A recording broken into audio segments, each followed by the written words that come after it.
Hello and welcome everyone.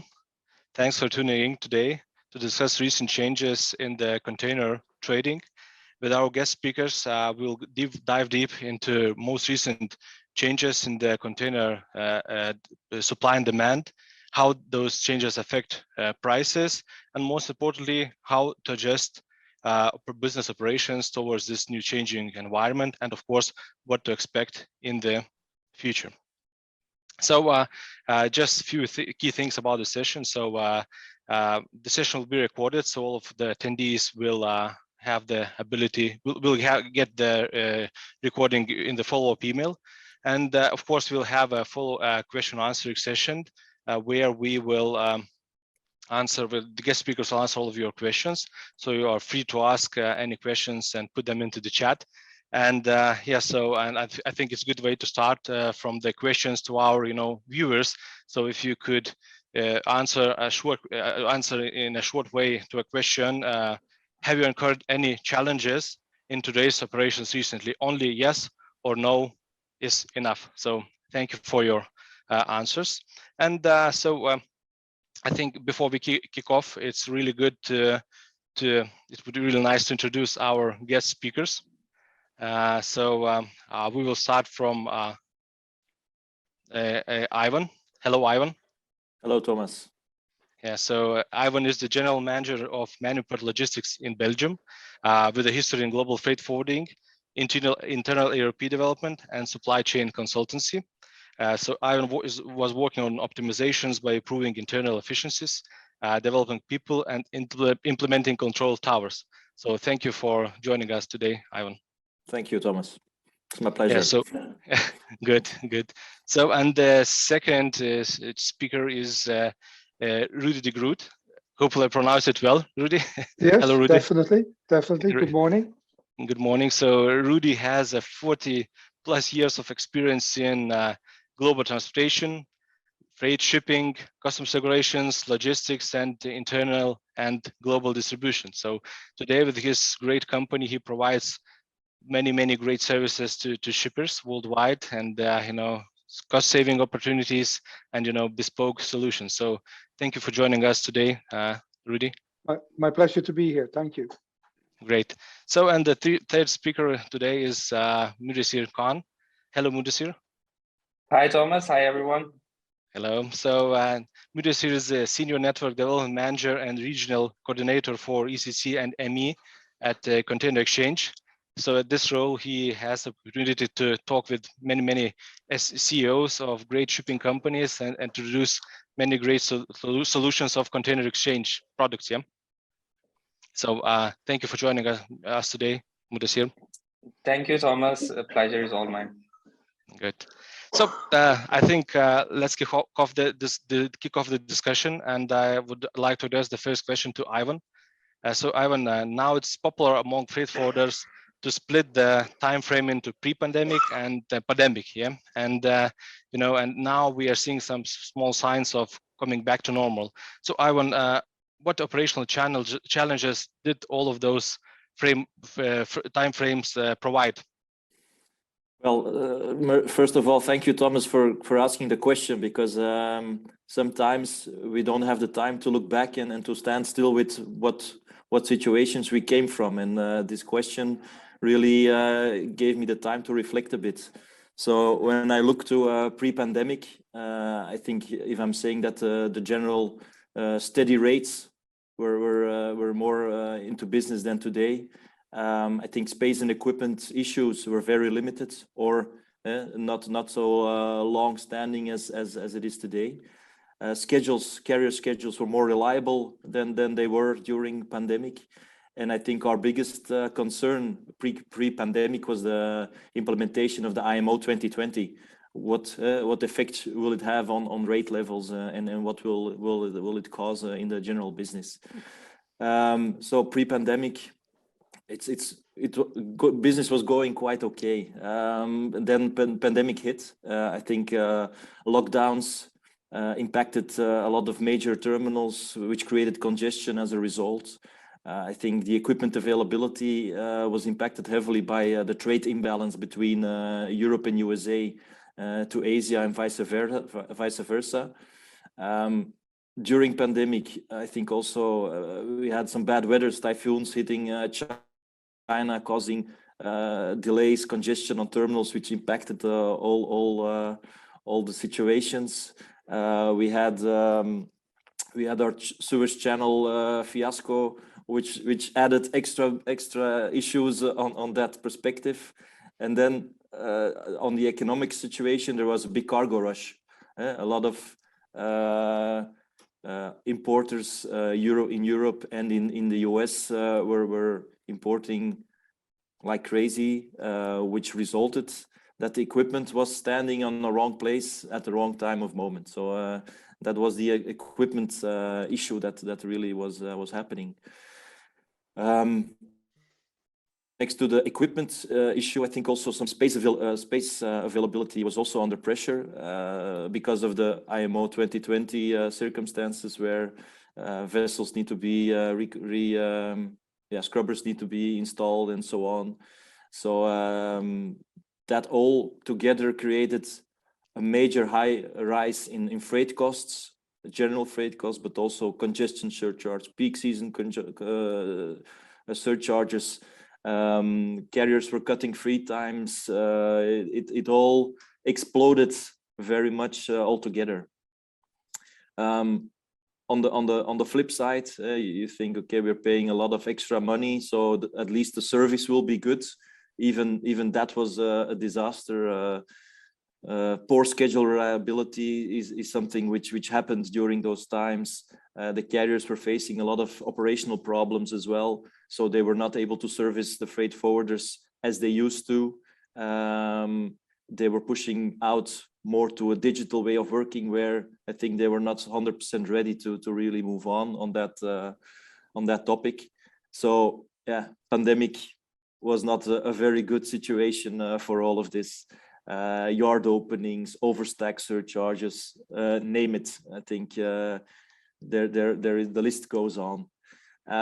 If then I reflect to a situation now, I mean, we cannot yet say that we are past or after the pandemic, but I see that equipment situation is more or less under control at this moment.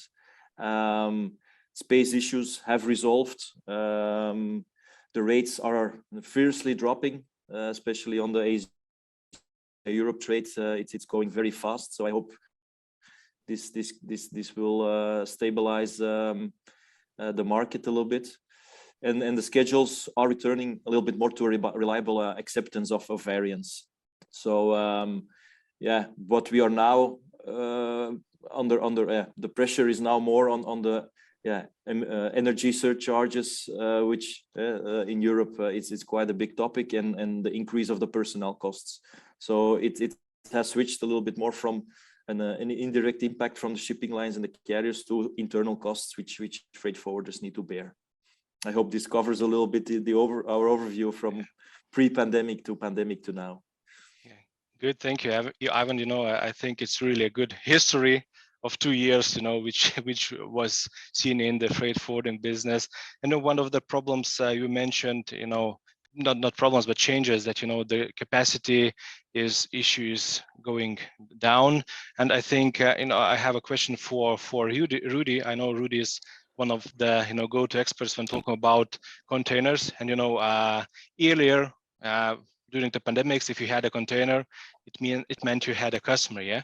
And and if talking about SOCs at the moment now in today's situation. So, but I think, Rudy, does SOCs make sense? And of course, if not, what to do, you know, so that they would make sense again?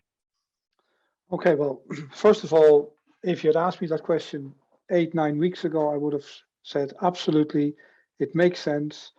The way we were operating, we had a significant advantage from a cost point of view by booking SOCs. We were working with a number of NVOCCs, particularly in China. They had contracts with mainly CMA, CGM, but 1 or 2 other shipping lines as well. And as a result, there was a significant difference between the SOC rate that we had, plus whatever cost we had for the equipment, and the spot market. In the last 8 weeks, that situation has turned completely on its head. So right now, if somebody asks me, does it still make sense to use SOCs? I say probably not. But I would expect that the market, will stabilize to some extent over the next 6 to 9 months, and that there will always be opportunities where SOCs will make sense.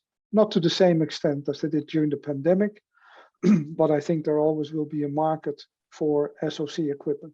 It just will be that a little bit more challenging to manage the process, but also to achieve competitive rate levels. Because at the moment, I was in the session this morning, there is an absolute glut of containers, everywhere you look.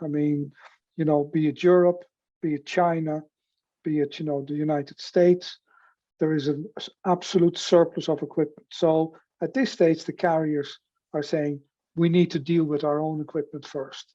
That's our priority. We're paying for that. So therefore, SOCs are being put to the back burner. That's the reality today. Okay. Thank you, Rudy.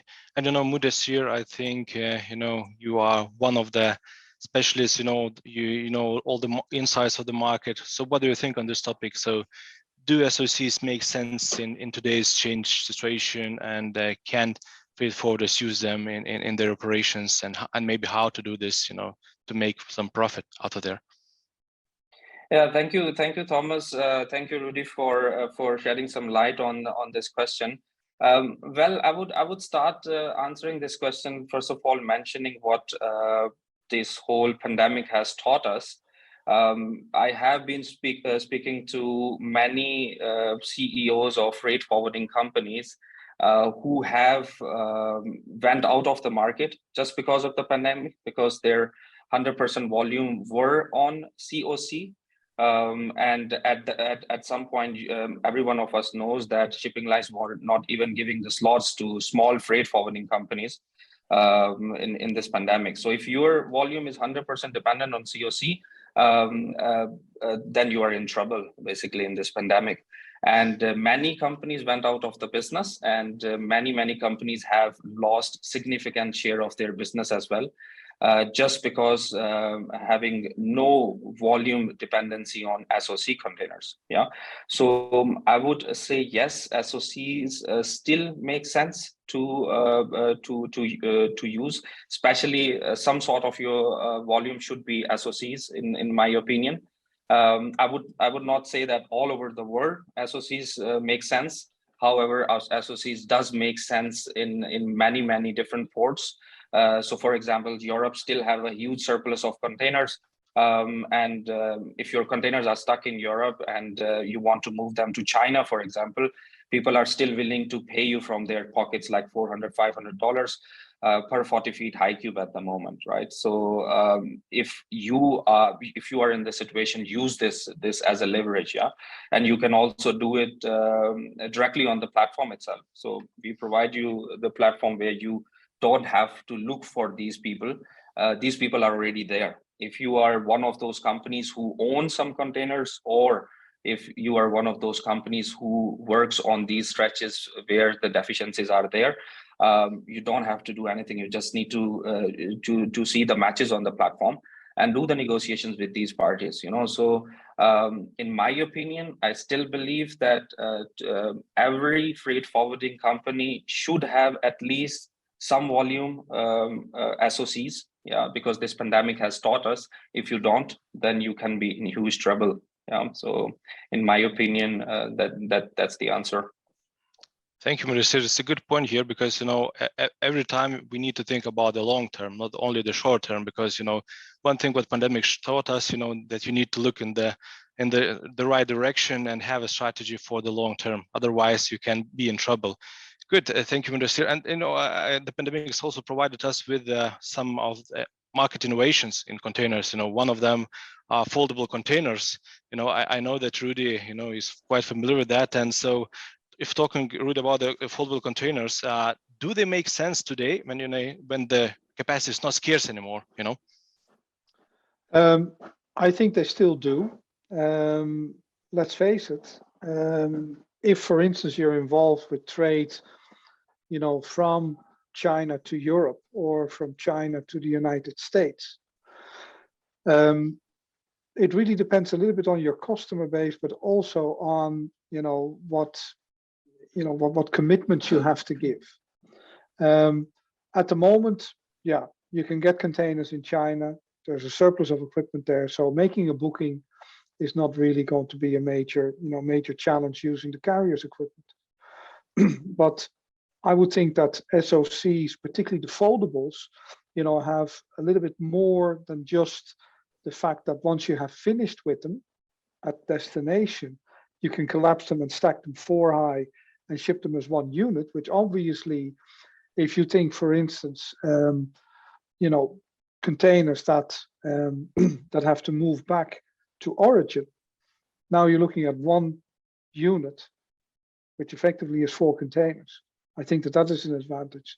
There's also an impact in terms of CO2, in terms of, your carbon footprint, not having to move 4 containers, even if you look at it from a trucking point of view, because those containers have to go back somewhere. Whether you use 1 truck to move 4 containers or use 4 trucks to move 4 containers, I think that is an advantage. There's a cost saving there. There's a CO2 saving there. And more, I think, in the current environment, there are larger shippers that are looking at ways of reducing their carbon footprint. And I think, therefore, foldable containers have a role to play. But it really is about matching the requirements of the client with the model that you can propose. And, that is always going to be a challenge, but that is, I suppose, where freight forwarders, where, people in our industry excel at, certainly in the small to medium-sized companies, of which I'm one, where we look and think outside the box, forgive the pun, but we are looking for solutions. We're looking for things that maybe not everybody else is doing, and that create competitive advantages, but also advantages for the client. Thank you, Rudy. So CO2 is very important. So I think foldables will be really, really important in the future as well.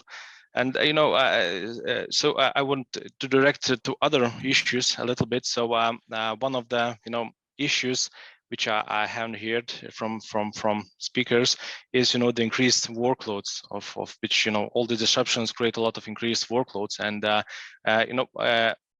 we earlier in the freight forwarding community, working 12 hours 6 days a week was really something which just was a must. You just needed to do this. But now when younger generation is coming back to the industry, so how does the younger generation reflect all those issues, increased workloads, and other things? So how do you think, Evan, how the younger generation reflects to that? Yeah, it's indeed a correct state you make. I think logistics has always been a very challenging sector. There is an ongoing list of deadlines you have to catch every day. So the stress levels are quite high. It's something which is very typical to the way of our working. And yeah, when juniors used to come into the business, they start building operational knowledge from the bottom. And then going forward, they learn where their interests lie, and they develop. Now, I think the patience to take these steps is a little bit, away. They want to move fast ahead, which is, of course, very good. But it's also difficult, because if your basis is not good and wide enough, how can you build up and get further in your career? Today, the mentality is different. So it's for companies, for freight forwarders, you really have to think about how can I get a connection with the youth, what makes them happy, and indeed, the work-life balance is more and more a topic. The 9-hour, 10-hour days, which are normal in our industry, are being challenged. I read an article where also the new generation, when you have a boss telling you this is how you have to do it, in the past, the people did it. Now they are asking, why do I have to do this? And why do I have to do it that way? So we are challenged with a different mentality. So it's I don't think it's a bad mentality, but it's looking how we can move together forward and how to keep them enthusiastic and how to make connections with this younger generation. So it's an ongoing path which we need to travel, and we will see how it will go in the future. Yeah, if I might, add something to that. Yeah. Because I mean, Please. I have a look at, the way we operate at the moment. And I mean, we're a small company, right? There's 5 of us in the organization. So, our workload is difficult to sort of fit into that 9 to 5, kind of time frame. So I think as a company, we're looking at ways and means of operating using modern technology, being able, to access information quicker. In the first place, ringing a shipping line is a waste of time, right? You get to talk to somebody perhaps that has a script. If the question that you ask isn't on the script, forget it. So, we need to rely more on sort of technology in order to stay on top of the information flow that comes in. I certainly believe that you can structure the workload to such an extent that it's not a requirement to work 6 days a week, 10-hour, 12-hour days, because there are a lot of other companies, a lot of other industries where the tendency is to reduce the number of days that you work. Not only, working from home has become, a lot more acceptable and a lot easier, but also people are saying, why do I have to work 5 or 6 days when there are other companies, technology companies, other industries that are offering me a 4-day week? So you have to figure out a way of competing with that. And I think that is challenging. And I think it's perhaps, wrong to blame the younger generation. I still think you can, instill a work ethic to younger people, coming into the industry and set a decent example. But I think you've got to be aware of the fact that if they work in a different industry, then their conditions will be probably better paid, less hours, and certainly not a demand where you can say, well, at 5 o'clock I'm finished, and the first time that I look at my email again, or my WhatsApp or WeChat or whatever we use, is tomorrow morning at 9 o'clock. That is the reality of, where we are at the moment. Yeah, thank you, Ivan, and thank you, Rudy. So, nevertheless, every one of us will need to deal with the younger generation, and of course, we need to find, solutions how to help them, because logistics is a people business, so people create services. So I'm interested, maybe you have some advice, for companies, or how they could take away some workload from the shoulders of the youngsters, or not only youngsters. Yeah, definitely, Thomas. I think everybody knows that these young generation, they always look for an app to do everything right now, right? So whenever we are facing any problem, we just look on the app store if we have a solution for that. So that brings again to the point that Rudy already mentioned, that the technology is the answer actually. So younger generation look up to SaaS, actually, to software as a services, to provide them the solutions. Yeah, and specifically if we talk about our industry, there has to be a solution which is basically one-stop shop for all of the requirements for freight forwarding companies or NVOCCs, where they can not only just get the container itself, where they also get trucking, where they also get slot booking, where also they get insurances, everything that they should be able to do that on one platform itself. Yeah, again, I would also put the emphasis back on container exchange, that's why container exchange is playing a vital role here, building up a software like that, which is going to be like a one-stop solution for everything. We have built upon some tools, which is going to be game changer in the future. And Rudy and Ivan, they already know we have launched these. They're already using it as well, and we are going to roll out as well soon to all over the world. And it is pretty exciting, especially for the younger generation, that we are trying to change the whole industry in a way that nobody has ever tried to do that. Good. Thank you, Mudassir.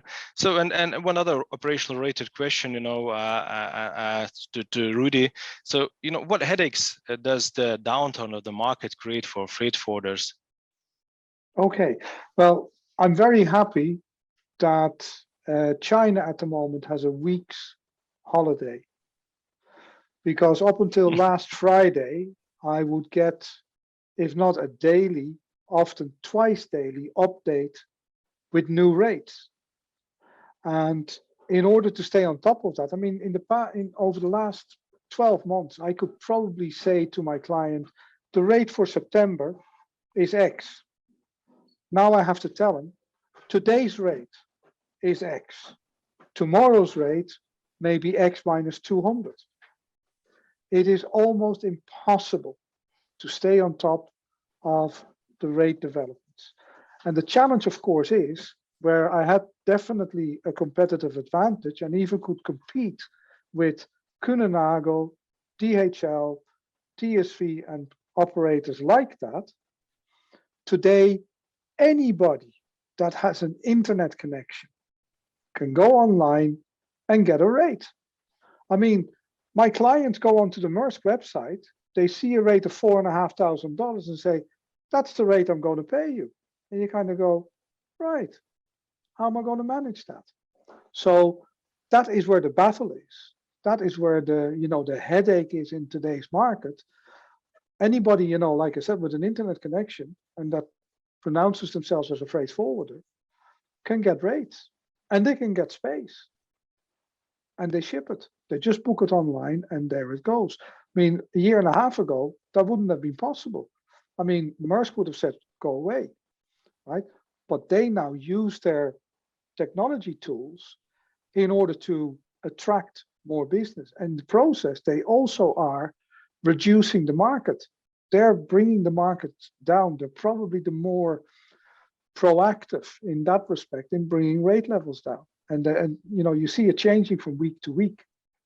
So that's where I think at the moment, in the falling market, the challenge is to stay on top of it and to continue to provide value to your client. Because again, if something goes wrong with CMA, CGM, or with Maersk or whatever, it's very difficult for somebody not out of the industry, and very often shippers and consignees don't have the level of experience and expertise that we as the freight forwarding community would bring to the table. They get stuck. They don't know how to deal with it. And on top of that, the people in the shipping lines, they have a script. You ask a question off script, you're on your own. So that is where, the challenge lies, to continue to be relevant, to continue to be able to add value to what the shipping lines offer. And despite the fact that they say, yeah, we offer end-to-end services, that may be for the Heinekens and, the Nestle's and all the large, global operating companies. But if you are an importer that does maybe 5 containers a month, from 2 or 3 different destinations, you get lost in the likes of Maersk. Okay, thank you, Rudy. Sorry for disrupting you. Time flies really fast. I know. We have only a few minutes left, so I would like to sum up this discussion. And so the best way to sum up is to provide some advice. So please, all of you, every one of you, could you give advice, short advice, 1-2 words, for freight forwarders, how to hedge this, changing situation. So I would like to start from Ivan. Okay, 1-2 words. Yes, invest in technology and try to make an added value with the people you have. Good, thank you. And Rudy? I subscribe to the technology part. That is going to be increasingly important. I also think that as a small to medium-sized freight forwarder, you need to build alliances. You need to work with networks that add value to your business. And we've done that over the last 12, 18 months, and we see real benefits in that. Good, thank you, Rudy. And Mudasir? Yeah, I would add that they need to reduce dependencies on COCs and start having some SOC volumes if you don't have any. And I have, as I told you, I've been speaking to many CEOs from these freight forwarding companies, and most of them, they want to increase the containers under management. Yeah, so if the container under management is too much for a manager, they cannot handle it. The only two ways that they can do it, either they need to increase the staffing or they need to become more efficient. So to increase the staff or to have more employees, it's really cost kicking for them basically. So that's why it's not easy in many regions. So they need to become more efficient, and everybody else already mentioned, technology is the key word there. So they need to invest in technology. Good, thank you. Many great insights, and it's time for question and answer session. I don't know if you still have some time, but I see a few questions here. So one of the questions is, in which cases SOCs will be still preferable in comparison with COCs? So who wants to address this question? Well, I think in situations where detention and demurrage is an issue, I think having SOCs, working with SOCs, gives you the opportunity for far greater flexibility. Okay, that's, with congestion disappearing, with, shipping lines becoming more reliable in their schedules, it becomes perhaps less of an issue, but there are always going to be situations where a customer knows in advance, I'm not going to be able to deal with the influx of containers. I need more flexibility, and that is where SOCs will be an advantage.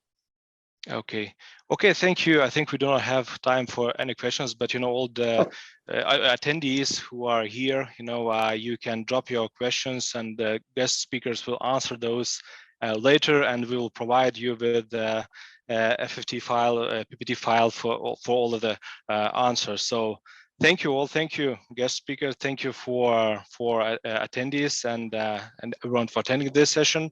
So you'll get the recording, and I will ask you to follow the link in the feedback and provide feedback to us. And if you have any questions concerning Container Exchange products, you can contact Container Exchange team. And do not leave us now, because the next session on how to simplify operations when using containers starts now. There you can find out more about container control and new features of Container Exchange. Thank you, everyone, and head to the new session. Thank you. Thank you, everyone. Thank you. All Take the care. best. Bye-bye. Bye.